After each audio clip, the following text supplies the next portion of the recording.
Thanks everyone. I'm going to introduce again the speakers, Josh Simons and Yo Shavit. I'm also going to introduce the commentator, which is Rob Long, who we just saw speak. I'll turn it over to them and take it away. Great. So a couple of priorities. This is the first time we've done this talk, and so it's as much a sort of brainstorm as it is a polished talk. So we want to try and leave as much time as possible as questions, to be gentle. Not with the questions, but with the presentation. And then secondly, out of interest, how many of you have read the charge sheet from HUD of Facebook or heard about the basis of the discrimination claim that they brought? Okay. How many of you have read the charge sheet? Okay, cool. So basically this talk is about that charge sheet and about the process that HUD and Facebook have gone through up to this point. And basically what we're going to argue is that it's reached the limits of the very concept of discrimination that underpins the whole thing. Oh yeah, we've got one yes already. Yeah, it has. You're right. So the two arguments specifically are that discrimination is the wrong concept to get at what's bad in machine learning's natural state. That's the first argument. And the second argument is that given that, we need to ask three questions. One, do we observe disparate outcomes across a particular subgroup that we care about? Two, what is the social process that is driving that disparate outcome? And we're going to distinguish between discrimination and domination. And then the third, given that we've identified the social processes driving those disparate incomes, who do we think should have the burdens to address or eliminate that social process? And that, we think, is the hard question that is currently buried in the bowels of disparate impacts, and we think we should bring it out. So, first we're going to talk about the law. This jumps directly off Solon's paper, but there are basically three stages to a disparate impact procedure. The first is the prima facie demonstration of disparate impact, and that simply means it's easy, it's even easier in machine learning, it simply means showing that there are disparate outcomes that might indicate some sort of disparate impact. The second is the so-called business necessity, which has now effectively become the job-related defense. And basically what that means is that a business has to give a reason for the observed disparate outcomes. If that reason is related in some way in Title VII to the job that they're requiring, then it's justified. And that scope has broadened over time rather than now. And almost all of the literature, the jurisprudence that is, about the disparate impact process focuses on that second stage. But we think the third stage is actually more interesting. It's actually much less often being reached in cases. That also means there's quite a lot less literature about it, and what it means and what the tests might be. But we think it's the most analytically interesting, in part because we think that more cases will actually reach there, and that's basically Solon's argument. More cases are going to get through this process, and then I think you get to stage 3, and you have to think very hard about what a court is likely to do in stage 3. And stage 3 is this. The plaintiff then has the opportunity to demonstrate that there's an alternative procedure that achieves the same legitimate business purpose, but with less disparate impact. And if the plaintiff does that, then the court says, adopt that procedure or be found liable of discrimination. So, the example here is, imagine Facebook has a jobs ranking algorithm for candidates for employment, for a design position, a senior design position, say. And their internal research says that the two most important qualities for a senior design exec is number one, that they stay in position for more than 5 years, so we're going to call that job tenure, and number two, that they are a quote-unquote bold leader.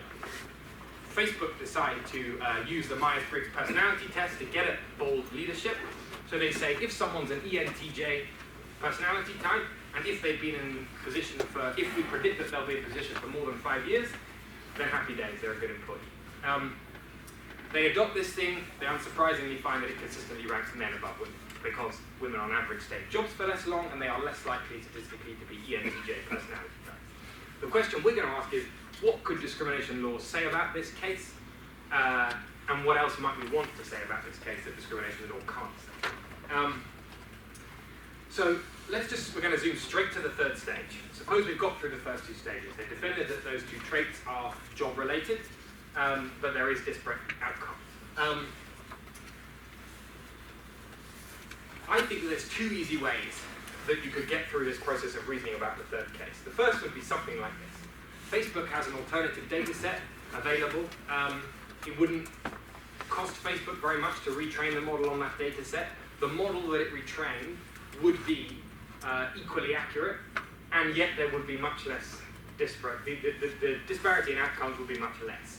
I think in that case, it's reasonably clear that the court would say, adopt that alternative procedure or be found liable. And then the other easy case is the pretty much exact opposite of that. It would financially cripple the company implausibly to acquire an alternative data set. The model would be quite significantly less accurate at achieving the same legitimate business purpose, and the reduction in disparity in outcomes would be pretty minimal. I think it's hard to see how courts would require Facebook to adopt that or be found liable. And what's going on there is that you're comparing three things. The cost of the business of the alternative procedure, the comparative accuracy between the two procedures, and the comparative disparate outcomes across the two procedures. And in a minute, Yo's going to talk about what that process of reasoning might look like. But notice what's happening in this third stage. There's two possible scenarios here. Either Facebook was just kind of negligent and lazy. It didn't check to see if it had another alternative data set. It didn't bother comparing the statistical bias in its data set. Stuff like that. It didn't look at errors in labeling its data set. And in that case, basically, the third stage of disparate impact is basically like a machine learning best practice tool. It's a sort of incentive for doing machine learning properly, which is fine and important, but not really what discrimination law is for. And the second, most obviously, is that it's ferreting out hidden cases of intent. If Facebook knew it had an alternative data set that would produce a model that is equally accurate but with less disparate outcomes, it's probable that the inference that they had some discriminatory intent is reasonable. And that's basically what the second stage currently does. If you don't have a good reason for disparity in outcomes, we're just probably going to assume that you have discriminatory intent. And we'll come back to that. So, Yo is now going to talk about how courts might go through that process of this third stage of comparing alternative models. Yeah. So, just to re-clarify this, the goal of the third stage is to find some alternative way of making the decision that would reduce the disparate impact while achieving the same business purpose. In our context, the business purpose is going to be viewed as maintaining like the same level of accuracy or something near to it. And here I just want to clarify a point, which is that it's not necessarily true that you could like achieve exactly the same business function, because almost any requirement that a court is going to place on a company is going to cost them slightly more than, or like many situations that cost them slightly more than had the court not placed the requirement at all. And so there might be like a little bit of wiggle room in terms of like what still remains like maintaining that legitimate business purpose. So now like let's bring this to back into like the fair machine learning literature, into a thing that shows up in a lot of papers that I imagine some of you have seen. So these sort of trade-off curves are present in a lot of these works, and like what this curve fundamentally is about is that depending on the setting of your hyperparameters, when you do your fairness optimization, you end up with some sort of trade-off between the actual fairness metric, in this case it happens to be false positive, versus the accuracy of your model. And depending on your choice of hyperparameters, you will end up with like a pretty different location along this like Pareto frontier. And so like each location on this frontier represents a choice about the trade-off between how much you value the fairness error and how much you value the accuracy error. And just to clarify, in case you think that like fairness and machine learning is on this and we're all good, generally in these papers, they will give some sort of caveat, which is like we have given the policymakers and the ethicists like the frontier of choices, like they should do it. And so it's very important that we actually like wrangle with this question of like what constitutes such a curve, and given such a curve, like when do we have an obligation to actually trade off some of that accuracy for a reduction in disparate impact? Like when is what like 0.1% drop in accuracy constitutes like the maintaining of the same legitimate business purpose while substantially like reducing by 10% the extent to which my model was discriminatory. So and just one more additional point here. So the fact of the matter is that because this third stage is being done by the plaintiffs actually have an opportunity to generate the alternative hypothesis. Sorry, the alternative Pareto frontier for the trade-off that you could have between accuracy and fairness. And that might mean that, like, let's say the company internally, like, used one fairness approach, like, wasn't very good, and said that they looked at that fairness approach and it, like, didn't seem to yield them much. Like, theoretically, you could go in and, like, use a different fairness algorithm and find that you had, like, a better, more appealing trade-off that would compel the company to then use that trade-off. The other point here is that, what was the other point? Oh, the other point is that it might be really hard for a non-expert to retrain the model, especially if they don't have access to data. This opens like a whole other can of worms around what sort of information you might reasonably expose in the context of like the third stage of a Title VII prosecution that would allow someone, given that you've established that there is disparate impact, to retrain potential alternative options to present like a legitimate business alternative. And it might be incumbent on the defendant to release some information to allow for their verification of like whether or not their approach was fair or not. Okay, so. And one, just on that, one idea that we've been talking about that would be interesting to discuss with you guys is whether at minimum you could shift the burden of proof in that third stage. It seems to me deeply implausible that plaintiffs in practice will be able to demonstrate this, say in the HUD case.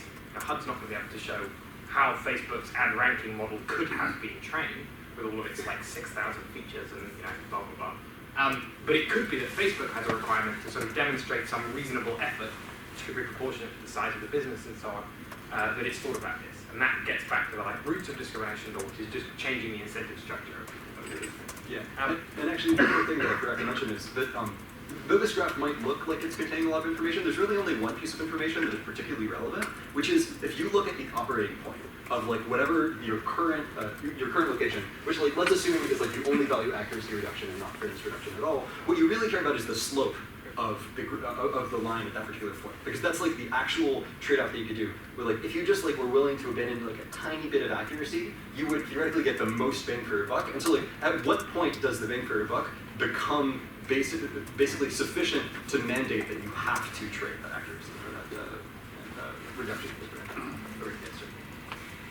So I'm just going to briefly talk about now the thing that I said at the start, which is why I think discrimination is the wrong concept, and why the HUD case and the Facebook case that we just talked about, the job algorithm that is actually getting to the limits not just of the law, but actually of the idea that underpins it.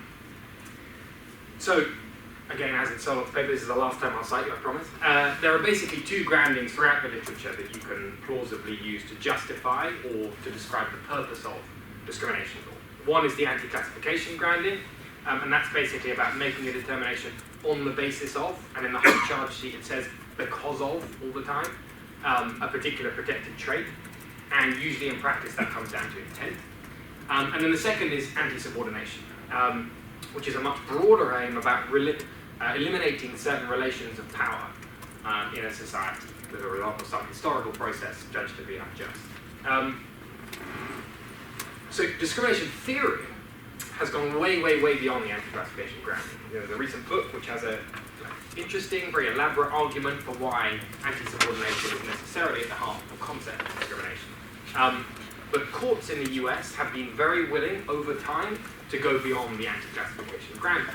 Now they get criticized for this, but like, I think there's something intuitive about what the courts are actually getting at. So I asked my mum, what is discrimination, Mum? And she said, well, like, it's hiring someone like you because you're like a white man, when being a white man is not relevant to the thing that you're actually doing. And like, the more people I ask about this, the more that's the sort of intuitive view. Now, that doesn't mean there's not more to be said, but it does tell you something, I think, about how the concept is plausibly understood. And HUD's whole charge sheet, despite being actually about disparate impact, uses the phrase because of again and again and again and again. And all of the legal commentary about this charge sheet is that it's going to come up against real problems because the because of phrase just isn't really what's going on. But the problem is if we just accept this limited reading of discrimination law, then we haven't actually got any policy tools for getting at what I think, or what I've characterized as machine learning's natural state, which is that you have a data set which is not like statistically biased, it's not unrepresentative in some sort of obvious way, it just captures the inequalities, injustices, structures of power that actually exist in our society pretty accurately. In that world, the recommendations, rankings, classifications that the model that is trained on that data will produce will reflect those injustices. And insofar as those recommendations are the basis of a decision, it will actually reinforce and entrench them. Now, if we accept the limited reading of discrimination law, the law will not be able to get at that process. And if you think that that's got something to do with the underlying concept, then actually that concept doesn't really get at that process.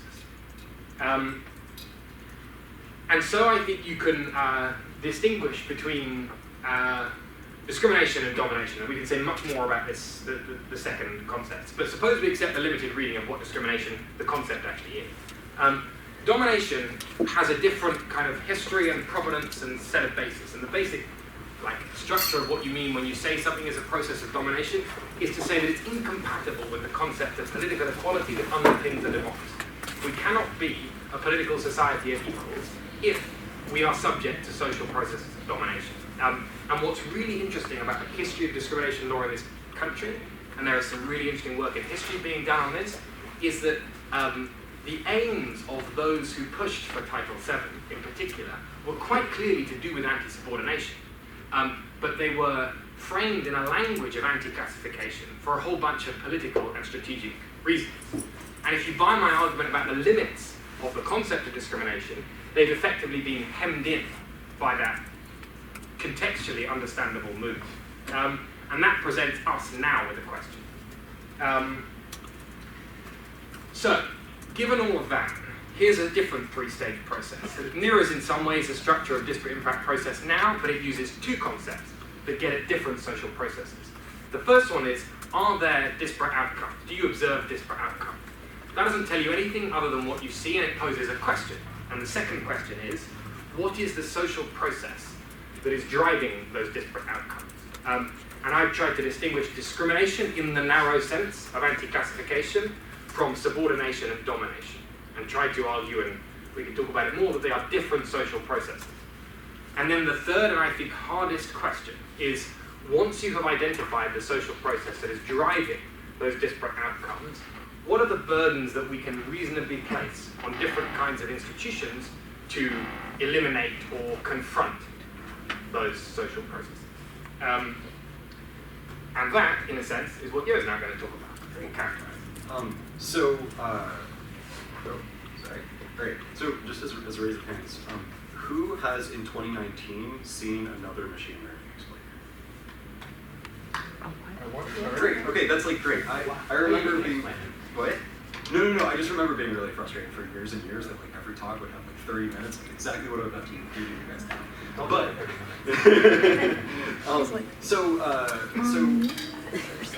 I'm going to try and elucidate a specific point, which is, all right, so the way that we can think of machine learning being done, right, of the process of machine learning, is that there are some underlying features in the world, and that those underlying features, through some process, are observed and turn into our observed features in our data set, and through a different process you get these underlying features through a label generating process translated into the actual labels that we see. And then what we're doing in machine learning is that we are trying to come up with a mapping that goes from these observed labels to these guessed labels, and that one way of conceiving of what machine learning is doing within this box is that it's actually just trying to reverse this process that we're talking about. That arguably the simplest way of inferring the mapping from observed features to guessed labels is first to reverse your observation process, so you get the underlying labels of what's true about this person, and then to go through the label generating process of from these underlying facts, what was the process that played out to generate the labels. Now, unfortunately, we live in a world in which not all underlying features, not unfortunately, we live in a world in which not all underlying features should be included in decisions and should have impact on decisions. And so when I think of bad features, I think of protected attributes like race and gender and ability status and so on.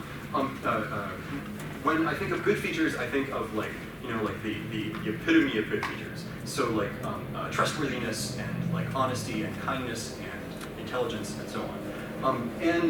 So a lot of the fair machine learning literature has dealt with the case where specifically the observation process is discriminatory. So the simplest version of this is just that the protected attributes are included directly in the observed features, either explicitly as the thing, or in the case of redlining as zip code, which is actually a direct proxy for the thing. And so there are a lot of ways that simply having a biased observation process can lead to discriminatory models and can encode a model that ends up being discriminatory. For a great review of this, I recommend Irene Chen's 2018 paper, Why is My Classifier Discriminatory? It's a great paper. But like the upshot is basically that it comes down to some combination of you have like the same level of feature coverage on both groups to like that has the same explanatory power for different groups. That you have that you have different numbers of people from each group and thus like higher uncertainty about different groups, and that your algorithm maybe like has sufficient capacity to actually model it. And if you have all of these things, if you like know lots about every group of people, and you have an algorithm that is able to do these things, then the argument kind of goes that like if you are optimally guessing the labels based on these observed features, that because the label generating process only requires the good features, they would only need to reconstruct, in some sense, the good features in order to properly guess the labels. And that if you were to make decisions based on, okay, so the way of thinking about this is like, it's like a weird parallel of interpretability. I'm saying I have no idea what the model is doing. But if I can argue that there is some version of the model that is optimally accurate that doesn't contain features that I don't want it to contain, then maybe I'm like more comfortable with using this model, even if the particular way that the math works out like somehow randomly ends up resolving to gender somewhere within the model and then like ignores it later or something like that. But so long as it's equivalent to a process that would be just. Now, unfortunately, this case doesn't hold in a lot of real-world situations that we want to look at anti-discrimination for. Specifically, I'm talking about the idea that the label generating process is not discriminatory. There we go. So like a clean example of this is like housing policy in the state of California and elsewhere in the United States in the 1950s was explicitly discriminatory. Like black applicants would not be have their home loans underwritten by the government, and like as a result of the explicit segregation that led to, and the redlining that like banks used in order to grant loans, like basically black applicants would have like worse loan terms, and thus it is eminently reasonable to expect that they would have higher default rates, right? And so here we are talking about a feature, about a label that is or a property that is the explicit result of discrimination. So now imagine that I'm in the 1960s and I'm creating a credit prediction or a credit scoring algorithm, and one of the labels that I use in my credit scoring algorithm that I attempt to predict is whether this person is likely to default on their home loan.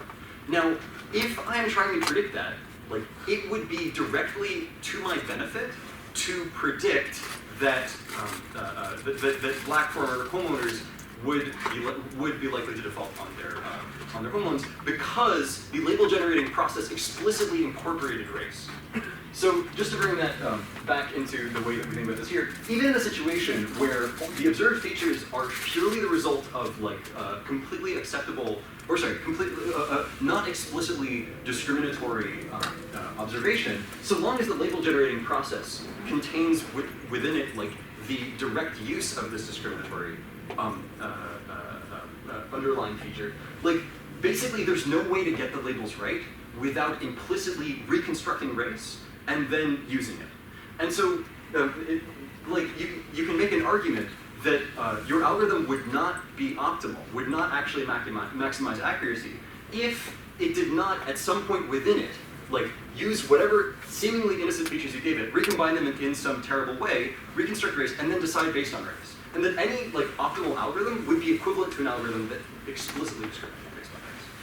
And so like the upshot of this point is really like the following idea, that it seems to us, or at least to me, I won't speak for Josh, that if you have a label, if you have a machine learning algorithm that is trained on a label that you can explicitly prove is discriminatory, like that the label generating process was discriminatory, such that there would be no way for you to properly predict that label without recreating that discriminatory process, then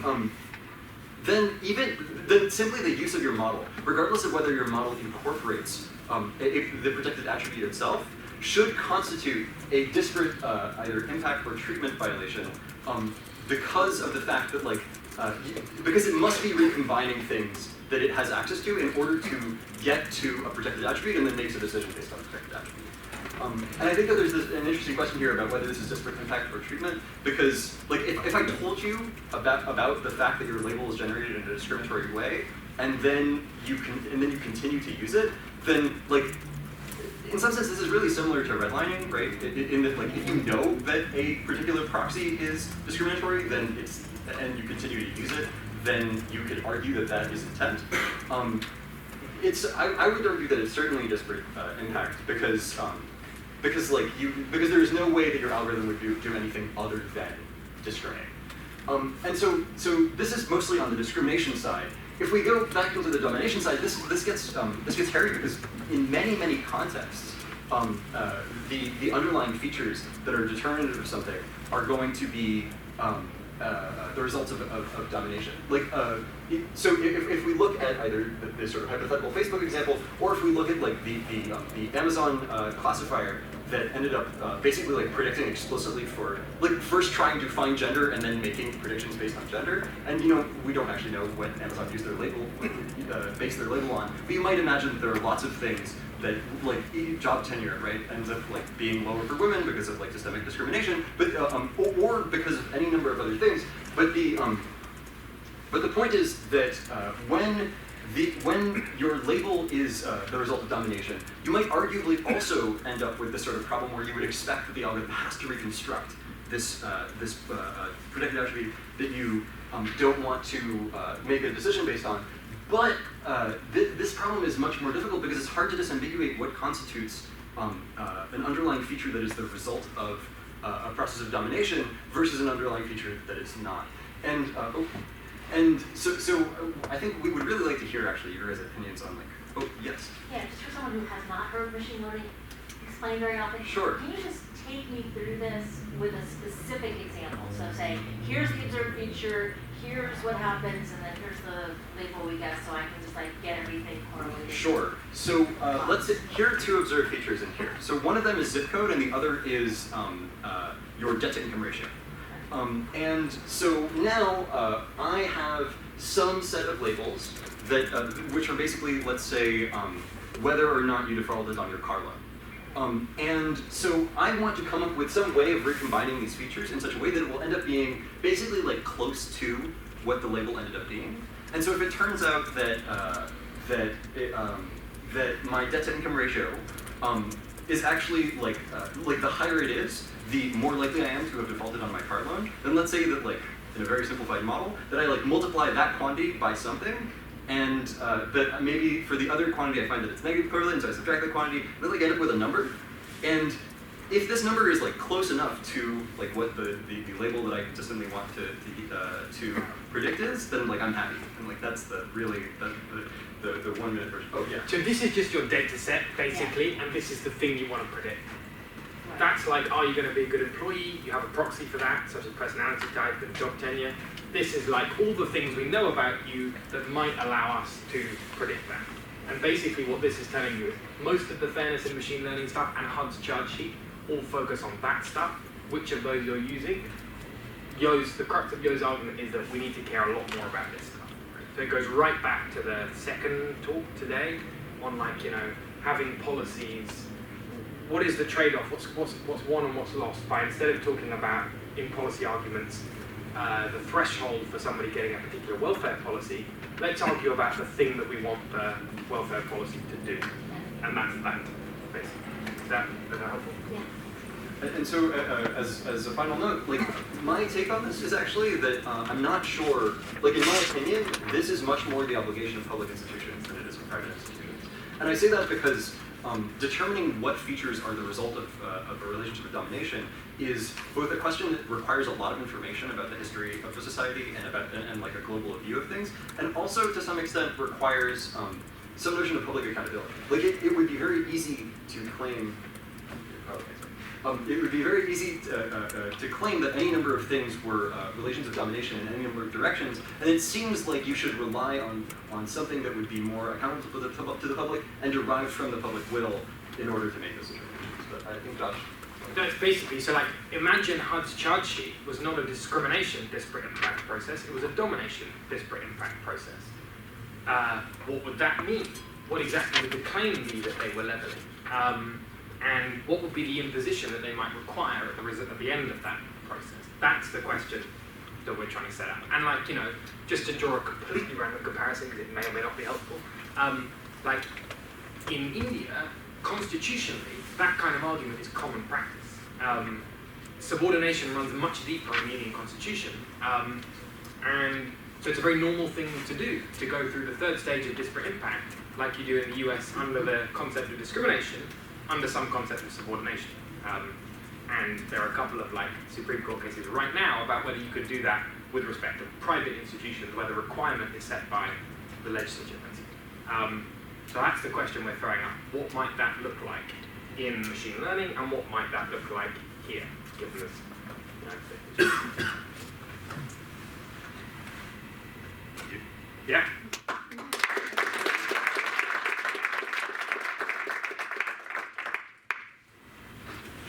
Hi, so thanks for an extremely interesting talk. I'm just going to quickly recap and then ask a few questions.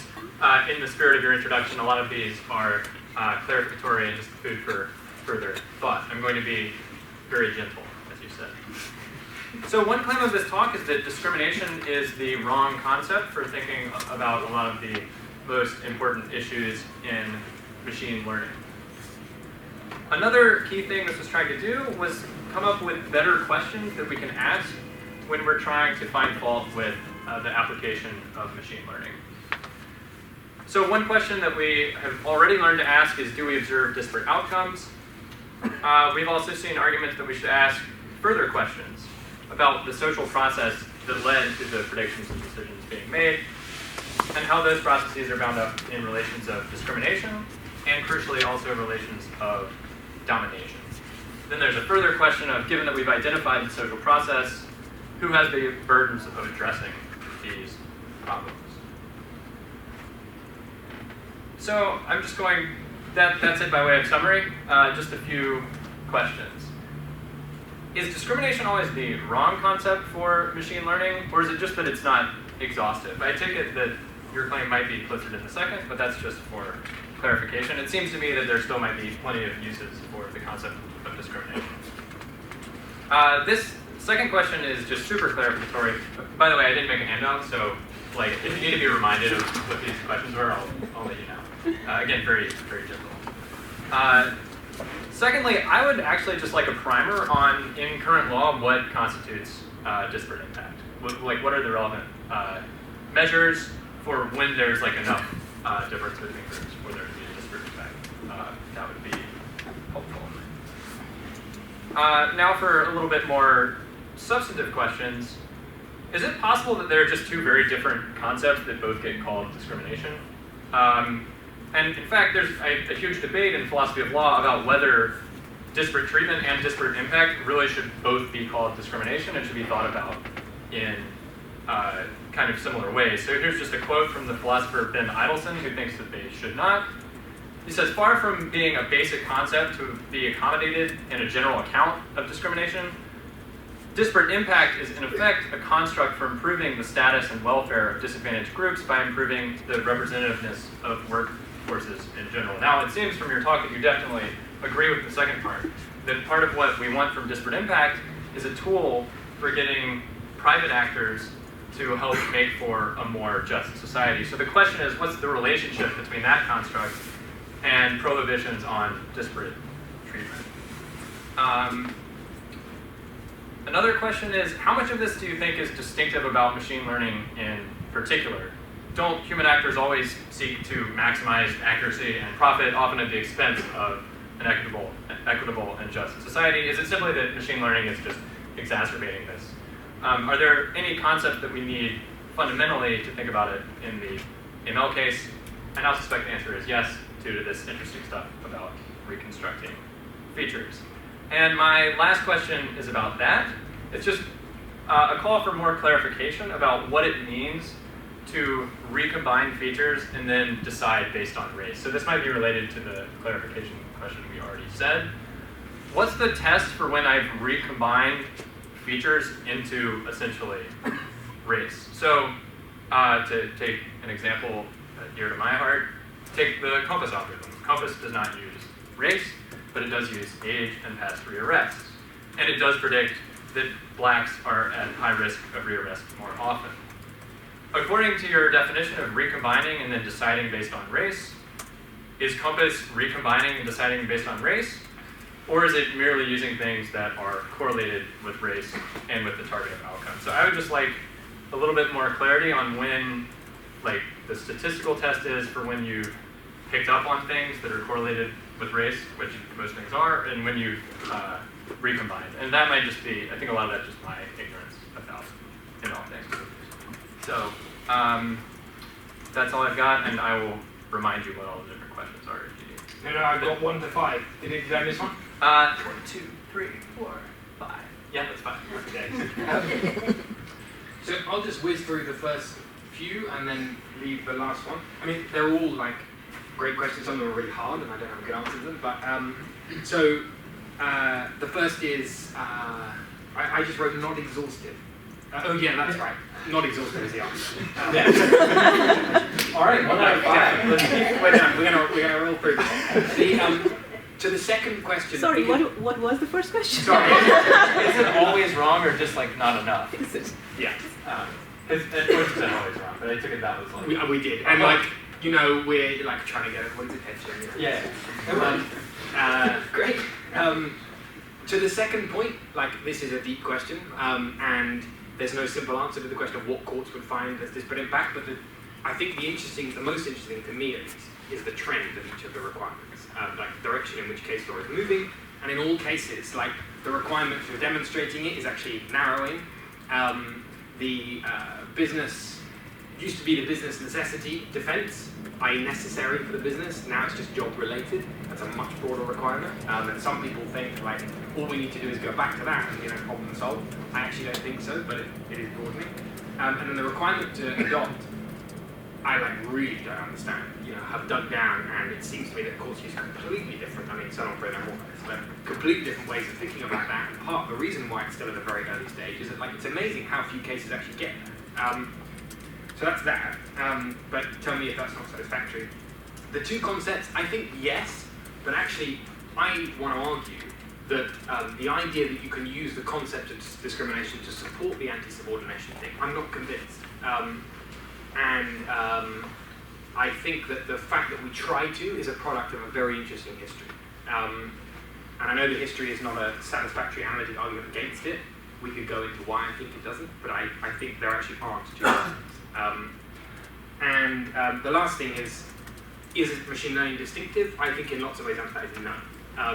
What I think it's doing here is bringing out, and actually you might disagree about this, but I think what it's doing here is bringing out an idea that was always quite limited. And that's a good thing, but it requires us to take advantage of that fact rather than hard desperately try and use this thing to bring a charge about an argument that I don't think is usefully captured by.